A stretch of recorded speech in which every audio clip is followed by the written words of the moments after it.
licensed, practical, necessary. Welcome to the Little Play Nurse Podcast. My name is Diaja, and I'm going to be your nurse today.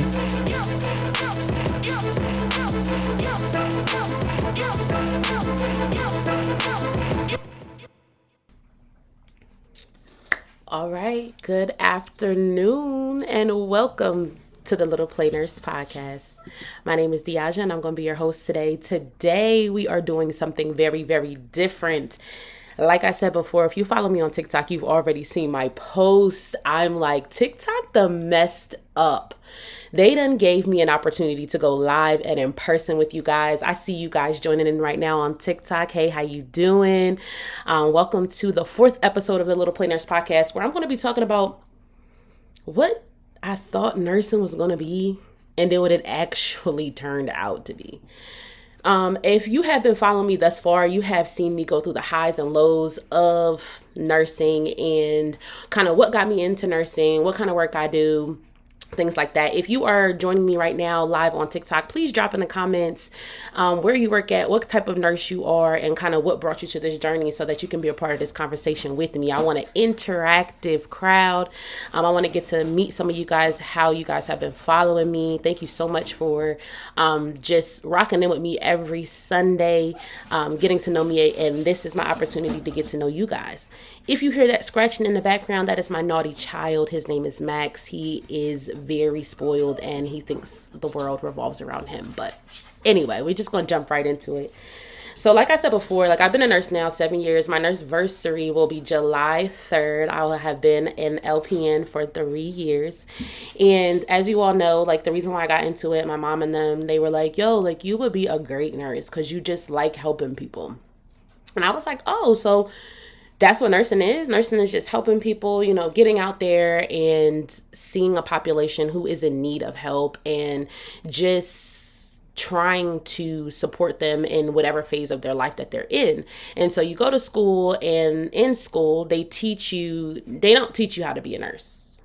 We've already said that before, and I will say it again. Nursing school does not teach you how to be a nurse. Nursing school teaches you how to pass a test. They don't really teach you compassion. They don't teach you bedside manner.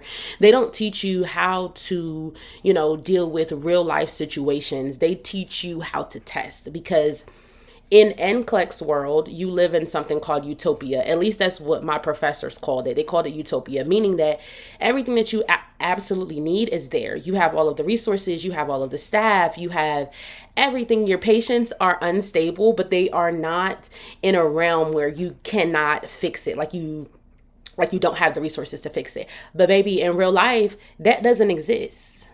That doesn't exist.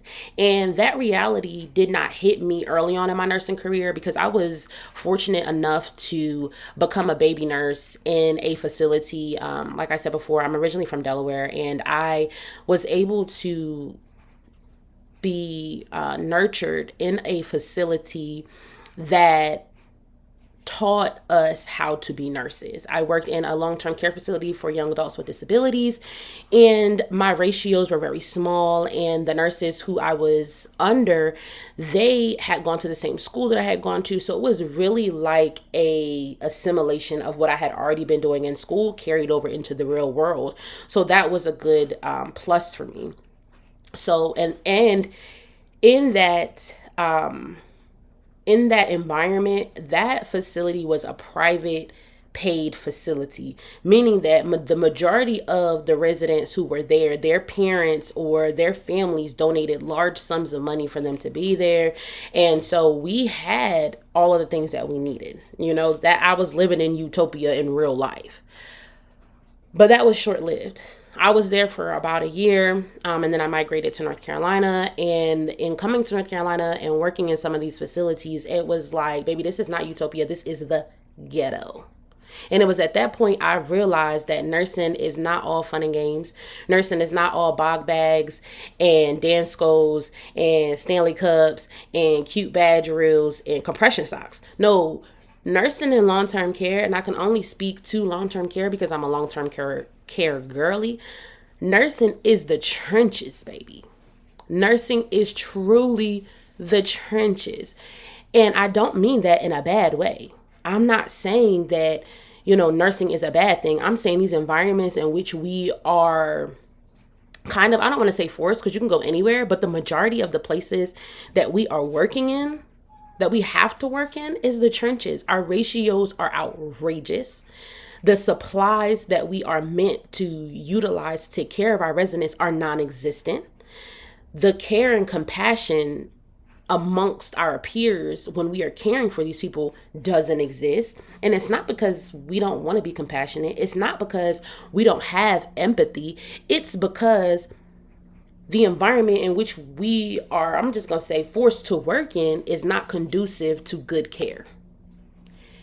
And when I realized that, it was kind of a shock to my system because, again, nursing has always been this glorified profession. Nursing has always been this profession that they say you are called to be a nurse. You don't just wake up one day and say you want to be a nurse. You are called to this profession because it really is about stepping in and literally putting yourself on the back burner, putting your family on the back burner, putting your just your desires of what it is that you want to do on the back burner to come in and care for people who need you the most, right?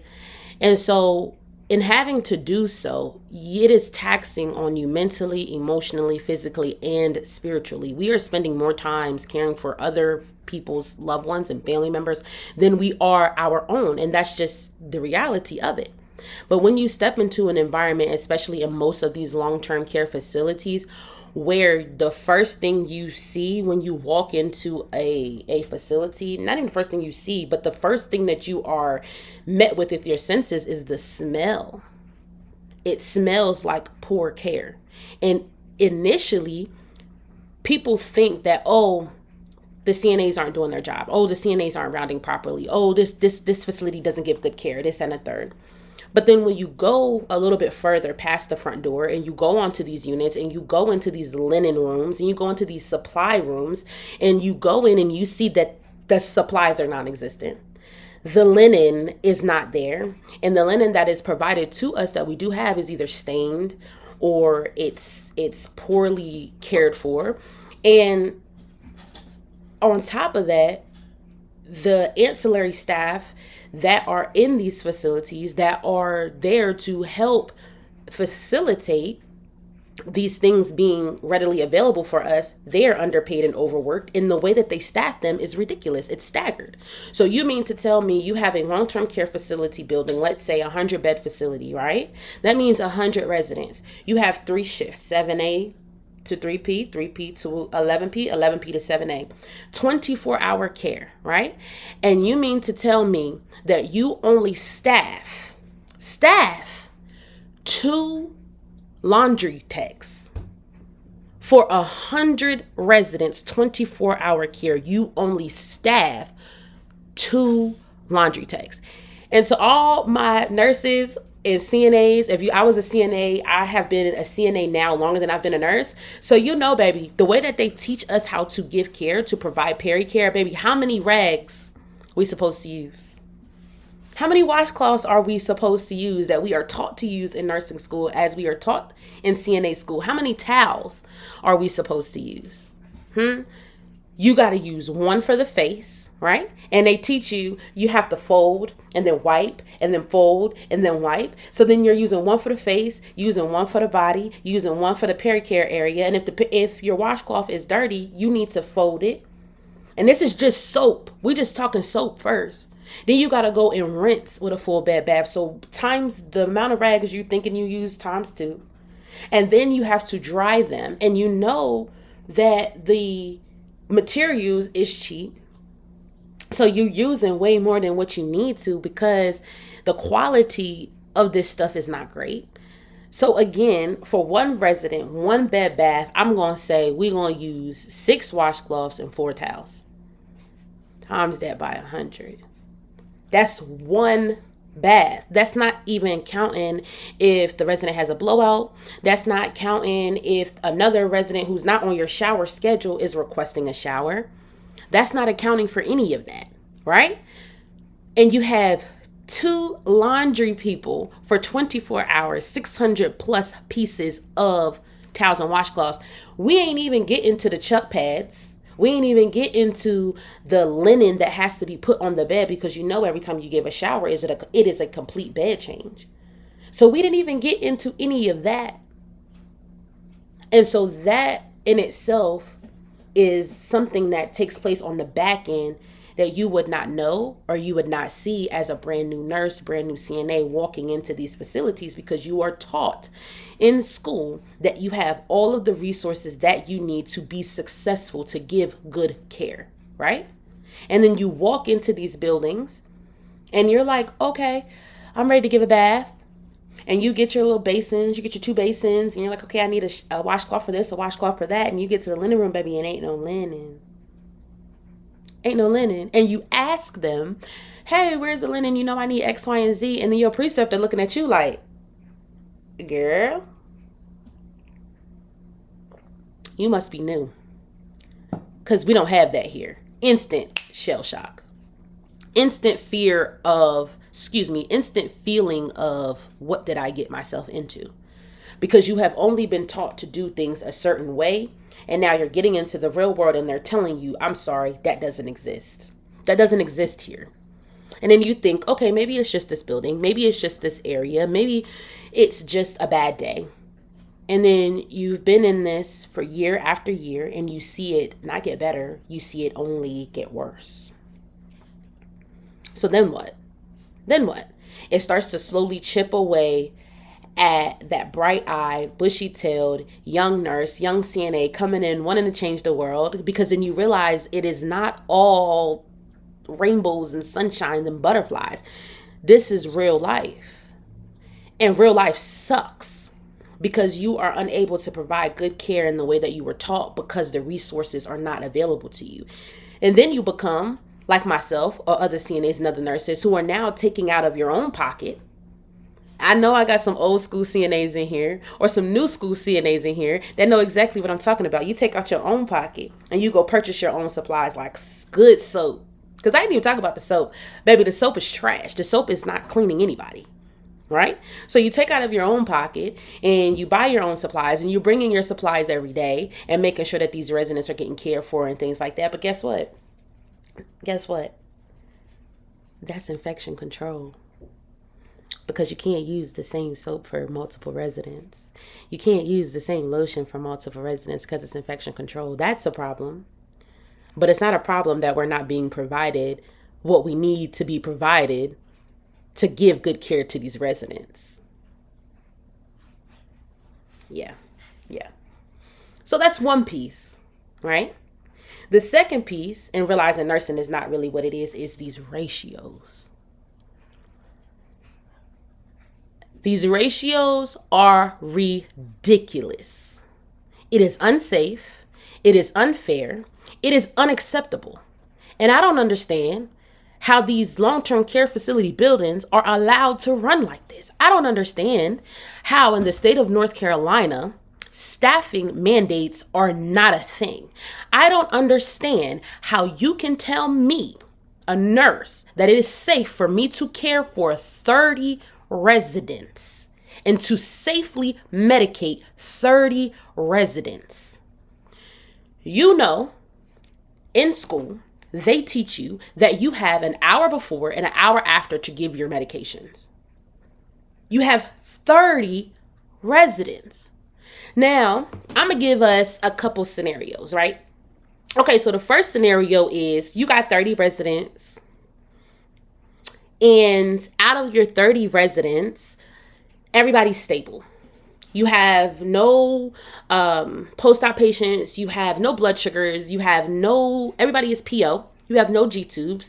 You have no eye drops. You have no inhalers. Everybody is great, right? So you can breeze through your med pass. Wrong. You want to know why? Because the first bed you get to, that resident is going to say, I need to go to the restroom. You're going to take them to the restroom, because I know we're going to take them to the restroom, right, nurses? We're not going to go out the room, find the CNA, and take them to the restroom. We're going to take them to the bathroom because we're already in there. Yeah. Okay. So we're going to take them to the restroom. right? And in the meantime of us taking them to the restroom, somebody is coming into the room to tell me that bed 4 wants pain medication. Okay, no problem. I still have not medicated this first resident because I'm getting them to the bathroom, getting them back to the bed safely. We're getting them in there. They have TED hose they need to put on. They ask you to put them on, and we're going to put them on, right? Yeah, because we're not going to go out of the room and go get the CNA and come back because we're already in the room to give meds, right? Come on, stay with me, nurses. Yeah, so we're going to do that. And in the meantime, by the time that you have finished, you give that resident their pills. Little mom says, what are these pills that I'm taking?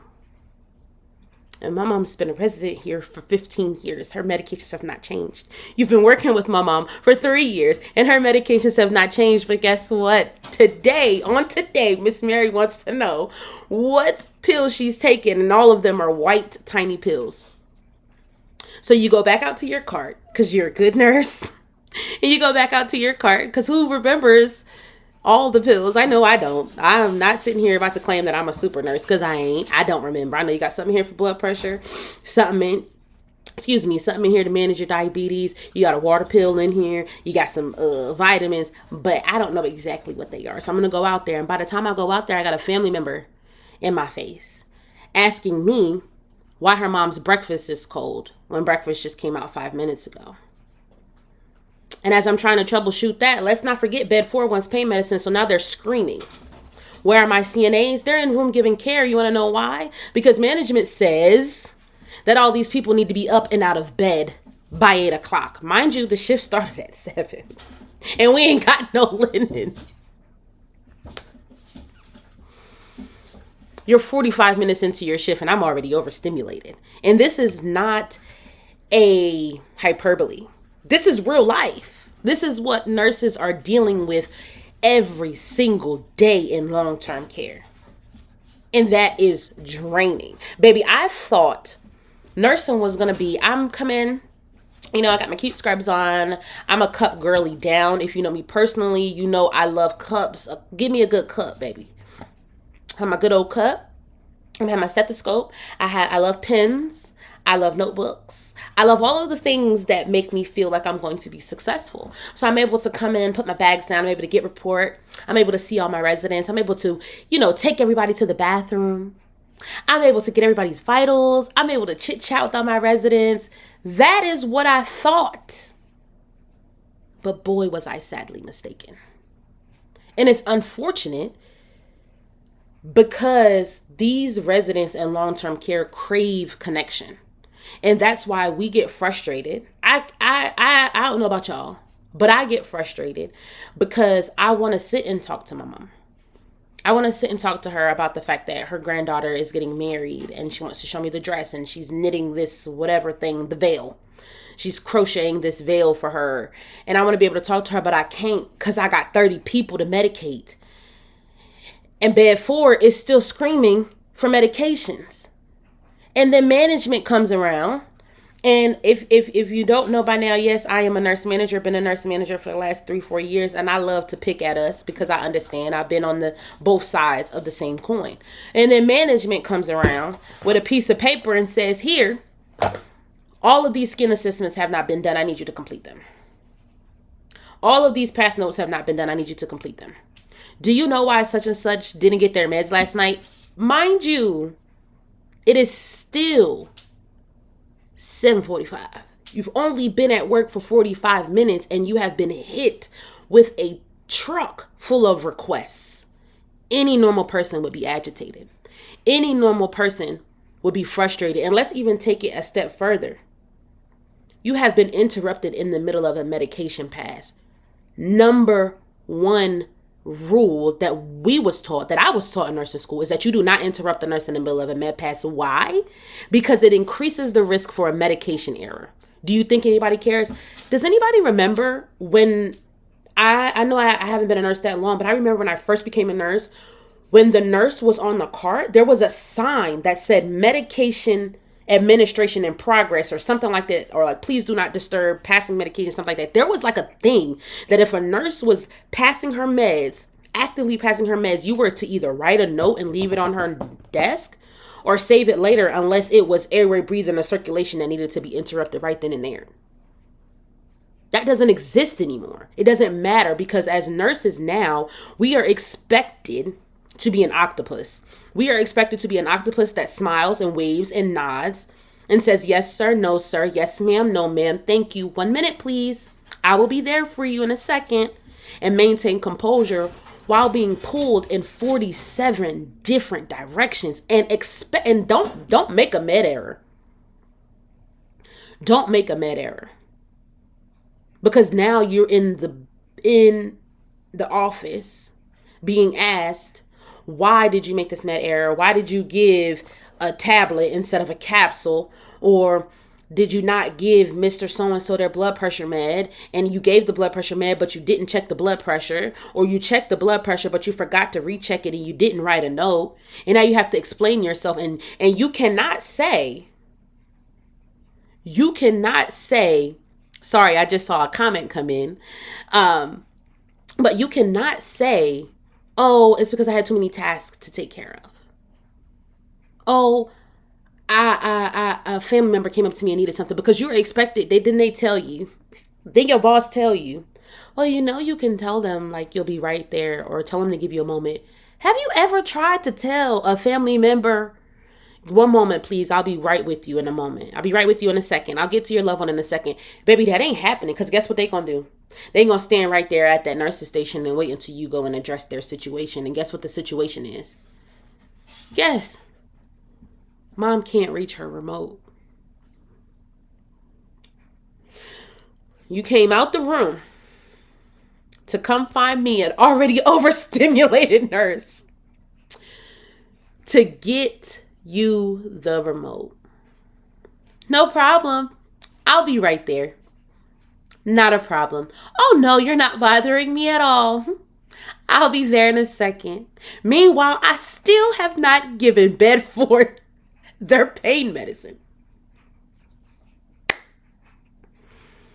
That has been the most frustrating thing for me in nursing, is realizing the discrepancy between school and the real world. Realizing that school did not prepare me at all to be a multitasker, to be everything but a nurse. Because let's be honest, we are maintenance, we are dietary, we are plumbers, we are the priest, we are admissions, we are discharges, we are the social worker. We are everything in one, and we do not get any type of recognition for all that we do. And we are expected to be perfect. We are expected to hit the mark every single time with no excuse. And the systems that were created to help us, the Board of Nursing, I got a bone to pick with them. They are designed to keep our nursing licenses, in compliance, and making sure that we are doing the things that we are supposed to do to stay in compliance, to maintain our license and things like that. But then when it comes to staffing ratios, the acuity that we're dealing with in these long-term care facilities, abuse, let me say it again, abuse to us from residents and family members, they quiet. They have nothing to say. They have absolutely nothing to say. But anybody and a mama can call the Board of Nursing and say, I want to report so-and-so because she didn't get my mama her pain medicine on time. And then they will come out of the shadows that they live in and investigate through and through. That's fine. But I can't call the Board of Nursing and say, hey, I'm being abused at work. My director of nursing is telling me to do things I'm not comfortable doing. My employer is telling me to document things that I know did not occur. And they're threatening to take my job if I don't do so. There is not a hotline for that. There is not a hotline to the Board of Nursing that helps us report things that are being done to us as nurses. So where do we land here? Where do we land here? We went into this field to help people. We went into this field to make a difference. We went into this field to care for those who could not care for themselves. We wanted to be healing hands. We wanted to be partners with the doctors and partners with the team so that we can create the best environment for your loved one while they are recovering from whatever illness, or really just helping them be comfortable in their last days. Yet we are overworked, underpaid, understaffed, abused, misused, mistreated, and told, well, guess what? We appreciate you. Here's a slice of pizza. Well, guess what? We appreciate you, but that PTO request you put in 2 months ago, denied because we don't have the staff. Manager, I need you to be on the cart today and tomorrow and the next day because our nurses are leaving in droves. Why? Because we are not protecting them. We are not creating an environment to where they can thrive. We are not supporting them when they need our support. We are not creating an environment to where our baby nurses can come in and learn. And if you are what's the word I'm looking for? If you are an institute that hires nurses and are willing to hire young nurses, it is your job to teach them how to be a nurse. Okay? Nursing school does not teach us how to be a nurse. Nursing school gives us the tools to be nurses. And that job that we come into and say, hey, we want to come and work under you, and you say, yes, we want a new grad. It is your job to orient and train us, and not 3 days for a brand new nurse, and expect them to have the clinical judgment and the autonomy to care for these critically ill patients that you guys are continuing to dump into long-term cares because you want us to run as many hospitals without being compensated, without being educated, without being trained how to properly provide this type of care. Shame on you. Shame on you. Dishonor on your whole family. What movie is that from? Do y'all know? It's Mulan. Anyway, I digress. We are creating a system that is tumbling on itself. So we are creating a system where we are picking up these people, these young, eager individuals who are ready to get out into the world of nursing, right? We pick them up. Someone's at my door. Ignore Max. We pick them up. We put them through school. We give them all the tools to pass because the schools need to match certain metrics to be able to maintain their licensure as a good school to get more people to come in, right? So we push for them to pass NCLEX, right? They pass NCLEX. They go into the system that is nursing, whether it's long-term care. I only speak on long-term care because that is where the majority of my experience is. I'm not saying that this doesn't happen elsewhere, but I can only speak on systems in which I am versed in, and long-term care is what I am versed in. These long-term care facilities, they bring these nurses in and then they expect, and like I told y'all before, I'm in management, so I know that they are expecting these nurses to come in and be great nurses straight out of school. And so we give them 3 days to train. And then we are asking these new nurses, are you comfortable? Yeah, I'm comfortable. Why? Because in 3 days, they've had no issues to where they had to lean on their own clinical judgment, lean on their own understanding, because they had that preceptor there with them. They didn't get to see a change in condition. They didn't get to see having to send somebody out to the hospital. They didn't get to see how it feels to be the only person on one unit for 30 people. And you have all of these people, you have all of these people that are coming in to ask you 1,000 questions at once. You don't have all of that. So of course in 3 days, that little nurse is going to be like, yeah, I'm comfortable because it's just a med pass. But it ain't just a med pass, spooky butt. And then we, the managers, idiots, say, yeah, okay, great. You're done. put you out in the woods. And then that first day off of orientation, all of the things hit you at once. And then guess what? You get scared, you quit, you leave, you go somewhere else, and the cycle continues. And we wonder why nursing care has gone down so drastically. Because COVID drove out all of our old school nurses because they were forcing people to get vaccinated. Understand vaccinations have a purpose. I understand the purpose of that. But they were forcing our nurses to do this, and our old school nurses, like, we've been there, done that, left. They're gone. They left in droves. So there was no one to bring us new nurses up and to teach us and to mold us into being the nurses that we dreamt of being in nursing school. So we're left to our own vices. We either get scared and leave and never come back, or we get burnt out and we don't care and we just do the bare minimum, and our patients are suffering, our families are suffering, our CNAs are suffering because we're walking into this with nasty, bad attitudes. And again, like I said, we are just creating a cycle of never-ending chaos. We're not getting better.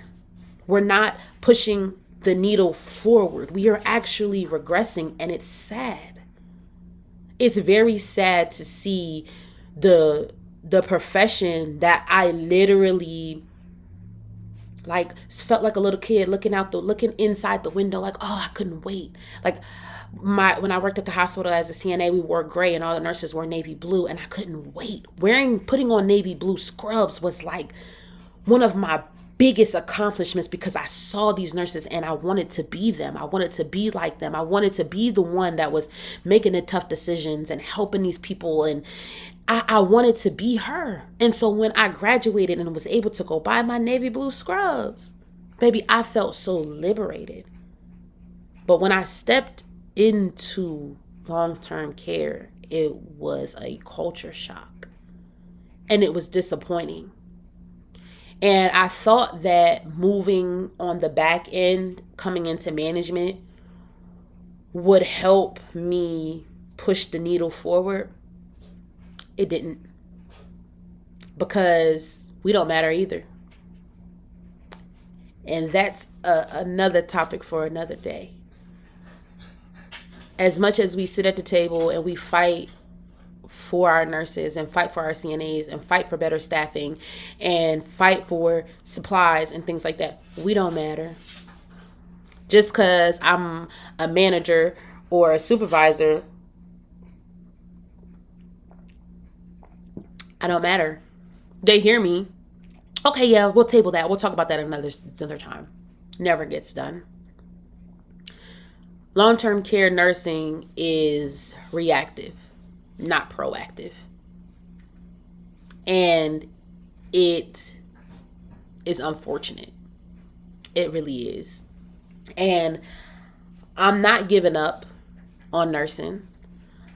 I'm not slowing down on what it is. I'm going to continue to use my platform and my voice to talk about the things that I see in nursing and see the discrepancies that I'm seeing, because if we do not talk about it, if we do not pull back the curtain on these things, it's going to continue to thrive, because chaos thrives in darkness.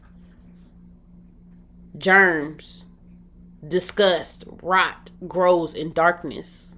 And that is what long-term care nursing is right now. And it's going to take people like me. It's going to take people like you that are tuning in to listening to me. It's going to take my new grad nurses. It's going to take my new grad CNAs who are wanting to go into nursing, who want to stay a CNA. It's going to take us to band together and to get back to our why. Why did we do this in the first place? And learn to use our voices to speak up for those who cannot speak up for themselves. So like I always say, I am truly grateful for this opportunity to come before you guys. I'm truly grateful to have a platform to where I can speak on my experiences, and just to have this experience has been great. Tuning in for this first live episode on TikTok. So all my friends and family on TikTok that have joined me thus far, I hope that you guys have enjoyed this episode of the Little Play Nurse podcast, because I have enjoyed being here with y'all. But baby, Stop just watching me. Talk to me. Jump in the comments. Tell me what you feel so that we can have an open conversation. It don't work without you. Okay? So, I hope y'all have a great week. I hope this was a great kickoff to your Sunday. Whatever it is that you do, make sure that you do something great, okay? Catch me next week, each and every Sunday, at the Little Play Nurse Podcast. If you have not already, please go ahead, like, follow, share, subscribe to my YouTube page at the Little Play Nurse Podcast. If you are watching me on TikTok, go ahead and like, share, comment, tell your people where you've been at on this Sunday. I appreciate y'all. Y'all have a good one.